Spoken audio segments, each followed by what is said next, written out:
Welcome back to Sanford Days. Today we're talking about some more Commander shenanigans, and I think you need to spice up your Commander list because y'all keep running the same garbage. Commander can be so much fun when your Commander happens to be a pee-pee-poo-poo card that runs like 16 cents.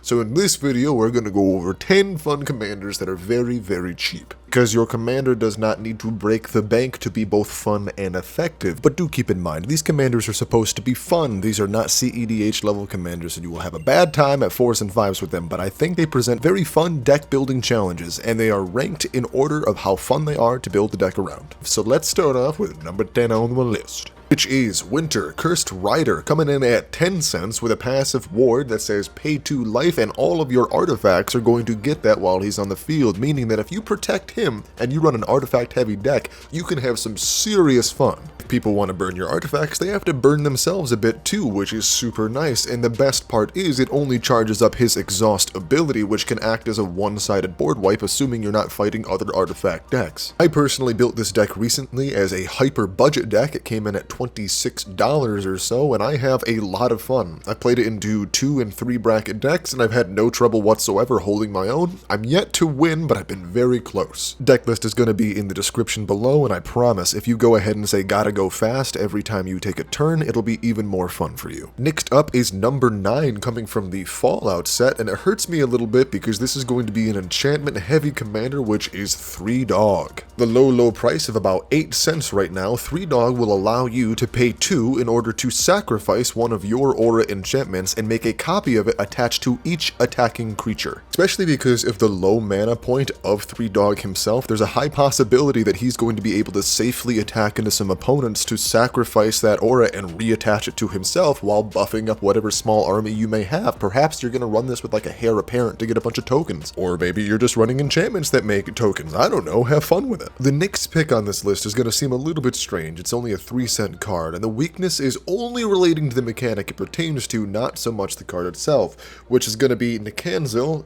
Conductor. This seems a little bit weird, but she does have a very powerful ability whenever something explores, making her incredibly powerful in a landfall deck because she is able to enable so many land drops. The only problem is that Explore is underutilized, to say the least. You may need to rely on stronger exploring cards, such as Deep Fathom Echo, in order to get enough value out of her, but I do think because of her low cost and her low mana cost, she can definitely be on the field and enabled very quickly. Mayhaps you just need to get some cloning abilities or some spell copying abilities, some jazz to really make sure you're exploring a whole bunch, but the second you can get some consistent explorations going, you can definitely go to Land Town of a whole bunch of lands. Number 7 on my top 10 of affordable commanders that do some crazy jazz is Zamone Paradox Sculptor. This is probably going to be one of the most expensive cards on the list, running at about $1, but the abilities on this card alone are enough to build an entire deck around. It is nasty. Not only does she put counters on a couple of your creatures passively, but she can also use her activated ability to double the amount of counters of any kind on other creatures or artifacts you control. Even in a vacuum, this card is fantastic, but we all know that green has a bunch of ways to untap a card, and if you know the first thing about exponential growth, you understand how quickly this card can become a game-ending problem. The only reason I'm placing this lower on the list rather than in like the top 5 is because of how obvious the threat is. It doesn't really take a degree of any kind to realize that exponential growth on a single card that can be untapped fairly easily is a bad thing. While untapping this card is probably the most easy and quickest way to make it crazy, I think when I build a deck like this, I'm going to instead use the blue color identity to avoid the legend rule and make a bunch of copies of her. This shit's about to get exponential. Moving on to number 6, we've got a card that saved me multiple times in the pre-release, which is Nars Jessai Way, and this card at first seems kind of underwhelming until you realize it's got some very fun synergies that you can build around. For the low price of about 20 cents, you can start setting up some very weird win cons involving discarding a bunch of cards at once. Examples including Scounging Sky Ray, Magmakin Artillerist, and Gutter Snipe all kind of pair together to do exactly what she wants, which is to cast a whole bunch of low-cost spells so you can discard your hand while drawing more,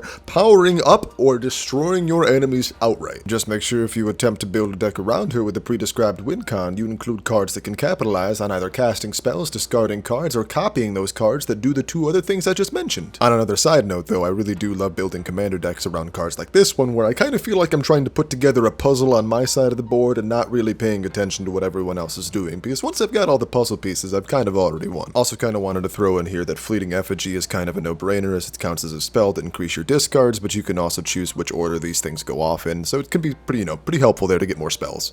Time for our number 5 pick. Moving into the top 5, these are the big leagues, some of the ones that I have way too much fun with. And I'm going to struggle to say his name, but I'm going to say it's Caprocity Sunborn. He is a 2-cent card, especially if you get this version right here, who is incredibly underwhelming in a lot of ways, but if you build a deck around him, it can be very fun to cheat out some 3-mana cards. Boros has a ton of options for 3 mana that can allow you to rapidly accelerate the game, especially if you're getting this out early enough, or maybe if you're comboing this with multiple attack phases, just to cheat out a little bit more value, or perhaps go the route of copying him to get multiple copies of his ability. Gotta cheat that legend rule, but sometimes you can do it. He's not gonna break the bank nor the board state, but by getting to do a little bit of mana cheating on every time he attacks, it can be a really good time, especially considering a lot of things that you can cheat out for 3 mana can make sure that he survives to do it again. I don't know, I just really like him. This is the epitome of a fair commander. No one is ever going to be mad at you for your selection of Caprocity at a 2 or 3 table. It has potential, but it does take a lot of build-up, a lot of setup, and I feel like the deck building challenge there alone is worth it. It feels fair, and it's a lot of fun when you get to pull it off. Realizing the name is probably pronounced Caparosity,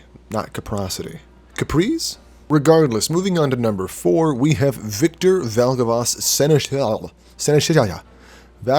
We've got Victor here, and he costs about 14 cents, and at first look, this is going to be a hard thing to pull off until you realize how many cheap enchantments there are. White specifically has a plethora of cheap enchantments, and Black is going to be able to load the graveyard with a creature that you do want to bring back, maybe Valgavoth himself. But the beauty in this commander is how convoluted it has to be, and boy do I love convoluted decks. You don't just need to have an enchantment successfully enter, but you need to continuously do that multiple times or unlock rooms in order to get the value, comboing flawlessly with the ghostly dancers and making for a very interesting way to play that could have some very powerful outcomes. Nobody's going to appreciate you making them discard cards with a second ability. Keep in mind, you had to play 2 enchantments to get there. No one's going to be like, oh my god, he played 2 cards to discard 1. It seems incredibly fair and can still be very powerful. I love convoluted commanders. And you've probably noticed that as a theme. The things that I'm choosing tend to be those difficult to pull off win conditions or power spikes, but the best part about Commander is getting to express yourself creatively,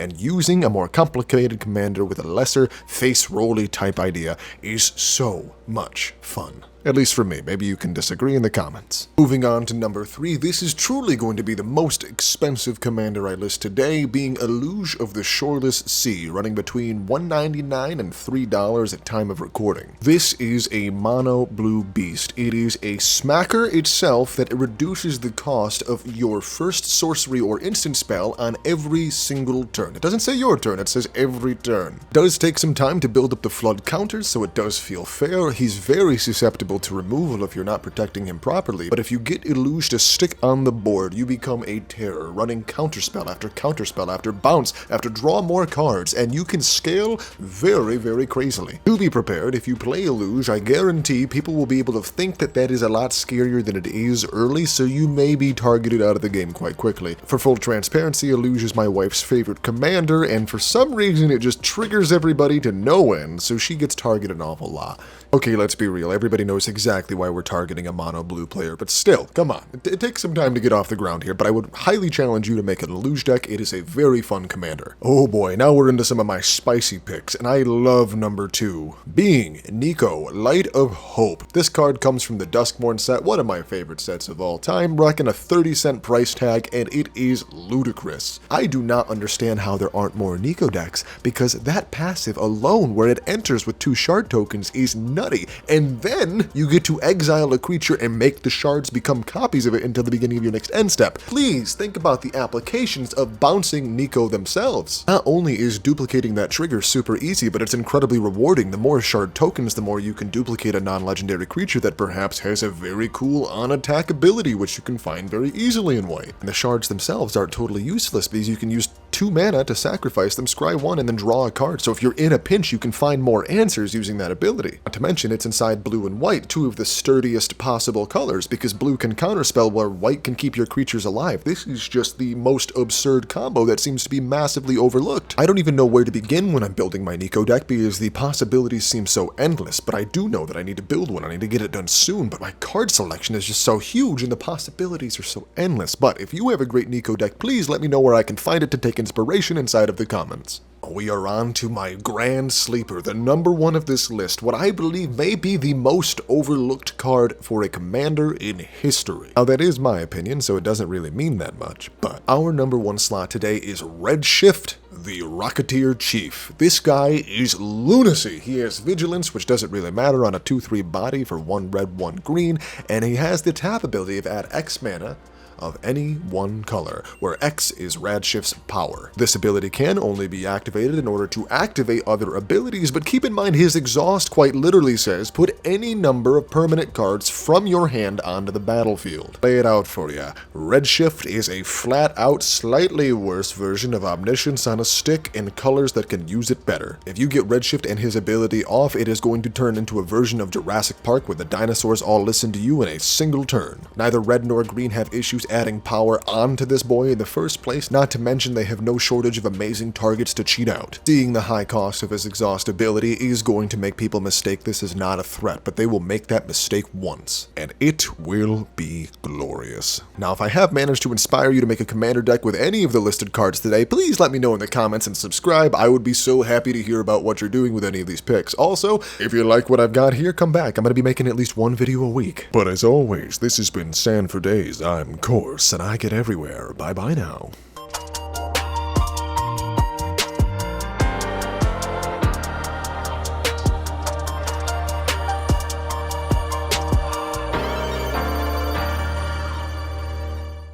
Post-video note, I kinda regret where I put Winter on this list because I think he's a lot more fun than I gave him credit for, and building around him can be a bit of a challenge. Don't let his place at number 10 fool you. He's great, and I love him. Winter's awesome. Bye for real this time.